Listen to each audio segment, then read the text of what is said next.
اس درس میں رحمت دو عالم صلی اللہ علیہ وآلہ وسلم کے ارشادات کے حوالے سے اور ان کی روشنی میں قیامت کی وہ علامات جو قرب قیامت میں ظاہر ہوں گی، جن کے بارے میں حضرات شفقت و محبت رحمت دو عالم صلی اللہ علیہ وآلہ وسلم نے اپنی امت کو آگاہیاں دی، پہلے سے ہم کو باخبر کیا۔ اور باخبر کرنے کا مقصد صرف ہماری معلومات میں اضافہ نہیں تھا، باخبر کرنے کا مطلب تھا کہ ہم ذرا ہوشیار و بیدار رہیں، ان علامات کے تقاضوں کو محسوس کریں اور ان آگاہیوں کے اصلی پیغام کو سمجھ کر اپنی کیریکٹر، اپنی کردار، اپنی سیرت، اپنی ذمہ داریوں پر کڑی نظر رکھیں۔ ہم جس دور میں داخل ہو چکے ہیں اور جس دور کی طرف بڑی تیزی سے بڑھ رہے ہیں، اتنی تیز رفتاری سے واقعات اب رونما ہو رہے ہیں کہ اب کم سے کم اس غلط فہمی سے ہم سب کو نکل جانا چاہیے کہ یہ باتیں جو بتائی جا رہی ہیں یہ تو کہیں ہماری آئندہ آنے والی نسلوں کے زندگی میں آئیں گی۔ اس غلط فہمی سے اگر ہم نکل جائیں گے تو اس کا یہ اصل فائدہ یہ ہوگا کہ ہم اپنی زندگی اور کیریکٹر کے بارے میں زیادہ سیریس ہو جائیں۔ اس لیے مناسب معلوم ہوتا ہے کہ پہلے کچھ علامات کا ذکر کر دیا جائے، یا کچھ ایسے سائنس کا، ایسے واقعات کا، ایسی تبدیلیوں کا ذکر کر دیا جائے جن سے ہم کو باخبر کیا تھا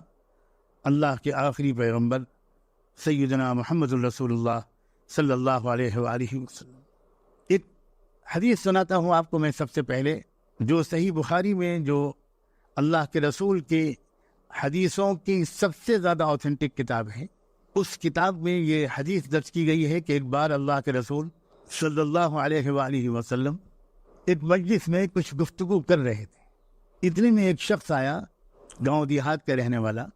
اور اس نے آتے ہی ایک سوال کیا اللہ کے رسول سے کہ قیامت کب آئے گی؟ اس وقت آپ نے جو جواب دیا وہ یہ تھا، اذا ضیعت الامانہ فانتظر الساعہ، جب وہ وقت آئے جائے کہ جب امانت ضائع کی جانے لگے گی تو اس وقت قیامت کا انتظار کرنا۔ اس نے مزید وضاحت طلب کرتے ہوئے پوچھا کہ یہ امانت کے ضائع ہونے کا کیا مطلب ہے، کیسے ضائع ہوگی یہ امانت؟ تو آپ نے فرمایا اذا وسد الامر الى غیر اہلہ فانتظر الساعہ، جب ذمہ داریاں نااہلوں کے سپرد کی جانے لگیں تو پھر انتظار کرنا قیامت کا۔ قرآن و حدیث کی زبان میں امانت کہتے ہیں ہر بڑی ذمہ داری کو۔ تو اس حدیث میں جو اللہ کے رسول نے فرمایا اس میں ایک بات یہ بتائی کہ جب ذمہ داریاں ایسے لوگوں کے سپرد کی جانے لگیں جو اس کے اہل نہ ہوں، تو سمجھ لینا کہ اب یہ آخری دور آ گیا۔ اب یہ ذمہ داریاں سرکاری بھی ہو سکتی ہیں، حکومتی بھی ہو سکتی ہیں، اداروں کی بھی ہو سکتی ہیں، دینی قیادت، مذہبی رہبری، ہمارے مسلم اصطلاح میں افتاء اور قضاء، یعنی مسائل بتانا، احکام بتانا، مقدمات کے فیصلے کرنا، اوقاف اور قومی امانتوں کا نگراں بننا، ان کا انتظام کرنا، اس طرح کی جتنی بھی ذمہ داریاں ہیں وہ دنیاوی ہوں یا دینی ہوں، جب وہ نااہلوں کے سپرد کی جانے لگیں تو یہ قرب قیامت کی ایک نشانی، اور قرب قیامت کی علامات کے بارے میں جاننے کا شوق معلومات میں اضافے کے لیے اور ایک دلچسپ موضوع کو انجوائے کرنے کے لیے معاذ اللہ نہیں ہونا چاہیے۔ مجھے محسوس ہوتا ہے کہ یہ آج کل کا فیشن بنتا جا رہا ہے۔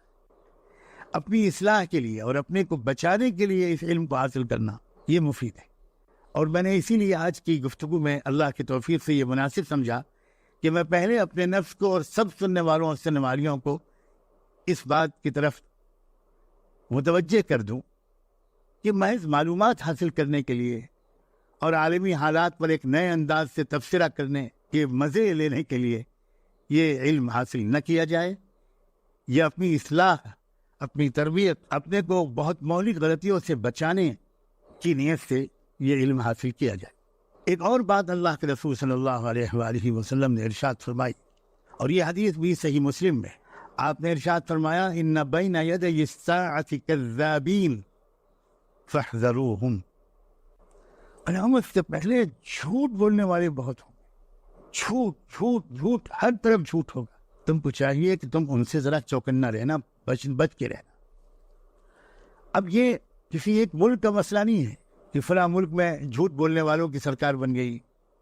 یہ ایک پوری عالمی کلچر ہے۔ یہ ایک جھوٹ ہر طرف پھیلا ہوا ہوگا اور جھوٹے لوگ چھا جائیں گے. اس کا مطلب کیا ہوا؟ اس کا مطلب یہ ہوا، میں یہ عرض کرنا چاہ رہا ہوں کہ جن بیماریوں کے بارے میں بہت زیادہ الرٹ رہنے کی ضرورت ہے وہ ہے وہ جھوٹ. جو شخص جھوٹ سے بچ گیا وہ کامیاب ہو گیا. ایک اور بات سنیے، قرب قیامت کی علامات کا بیان ہو رہا ہے. یہ ہیں وہ چیزیں جس پر ہم کو پہلے غور کرنا چاہیے. حدیث کی مشہور اور معتبر کتاب سنن ترمذی نے روایت کیا ہے، اللہ کے رسول صلی اللہ علیہ وسلم کا یہ ارشاد، آپ نے فرمایا جب قومی سرمایہ کو، مال غنیمت کو ذاتی دولت بنایا جانے لگے، جب قومی سرمایہ کا غلط استعمال کیا جانے لگے اور امانت کو مال غنیمت سمجھا جانے لگے اور زکوٰۃ کو ایک مصیبت اور ایک بوجھ سمجھا جانے لگے، اور جب علم حاصل کیا جانے لگے دین کے علاوہ دنیاوی مقاصد سے کے لیے، اور لوگ اپنی ماں کی نافرمانی کریں مگر بیوی کی ہر بات مانیں. کتنی زبردست آگاہی، کتنی زبردست آگاہی. یہ جو رشتے ہیں ان کے درمیان ایک توازن برقرار رکھنا اور ترجیحات اور پرائیورٹیز کو ٹھیک سے سمجھنا اور اس کو نبھانا، یہ بہت اہم بات ہے. اور اگلے جملے میں فرمایا کہ دوستوں کو تو گلے لگائے آدمی، اور باپ سے دور رہے اور دور رکھے باپ کو. کیا آپ نہیں دیکھتے کہ موجودہ کلچر میں اکثر و بیشتر اولادوں کا یہی حال ہے؟ بہت شاذ و نادر کوئی ایک آدھ ہوگا لاکھوں میں جو اس غلطی سے محفوظ ہوگا. جب تم دیکھو کہ انسان اپنی بیوی کی بات ماننے لگا اور ماں کی نافرمانی کرنے لگا اور دوست کو گلے لگانے لگا اور اپنے باپ کو دور کر دیا، اور جب تم دیکھو کہ مسجدوں میں شور و غوغا بلند ہونے لگا، لوگ بلند آواز میں آپس میں باتیں کرنے لگے مسجدوں میں جہاں خاموشی اور ادب اور وقار ہونا چاہیے، اور جب تم دیکھو کہ ہر گروہ اور قبیلے کا جو لیڈر ہے وہ ان کا بہت برا آدمی ہے، اللہ اکبر، جب غنڈے لیڈر بننے لگے ہیں، جب بہت ہی خراب لوگ انہی کے ہاتھ میں لیڈرشپ آ جائے، تو سمجھ جانا کہ اب یہ آخری دور ہے. اور جب تم دیکھو کہ لیڈرشپ قوموں کے کمینے لوگوں کے ہاتھ میں آ جائے، جو بہت بس قسم کے لوگ ہیں، بہت ہی نیچے کیریکٹر کے لوگ ہیں، جو بیچارے اس کی صلاحیت بالکل نہیں رکھتے کہ وہ قوموں کو لے کر چلیں، اور جب تم دیکھو کہ کسی انسان کی عزت کی جانے لگے صرف اس کے ضرر اور نقصان کے ڈر کی وجہ سے، یعنی کسی انسان کی عزت اس کی صلاحیت، اس کی اہلیت، اس کی اخلاقی خوبیوں کی وجہ سے ہونے کے بجائے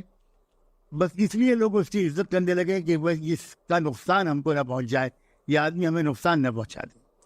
اور جب تم دیکھنا کہ پیشور گانے والیاں اور باجے گاجے عام ہو جائیں، اللہ اکبر، پیشور گانے والیاں، اس زمانے میں اس کو سمجھانے کی کوئی ضرورت ہی نہیں ہے، اور گانے باجے، میوزک، ناچ تماشے عام ہو جائیں اور شراب پی جانے لگے، اور امت کے ہر آنے والے اپنے بڑوں پر تنقید کرنے لگے، لعنت ملامت کرنے لگے.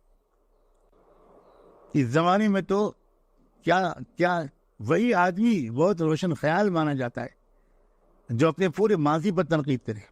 تو آپ نے فرمایا جب تم یہ علامات دیکھنا تو اس وقت انتظار کرنا سرخ آندھیوں کا، اللہ تعالیٰ کا عذاب اور قہر طرح طرح کی شکلوں میں آئے گا، زلزلوں کا انتظار کرنا، زمین میں دھسا دیے جانے کا انتظار کرنا، اور چہرے بدل جائیں، صورتیں مست ہو جائیں اور پتھروں کی بارش ہونے لگے. یہ سب ہوگا، اور اس کے علاوہ اس طرح کی اور نشانیاں وہ بھی ظاہر ہوں گی. آپ نے فرمایا جس طرح ایک ہار جو کٹ جائے اور اس کا دھاگا ٹوٹ جائے تو پھر ایک دم سے اس کے دانے بکھر جاتے ہیں، اس طرح لگاتار طرح طرح کی مصیبتیں انسانیت پر آتی رہی.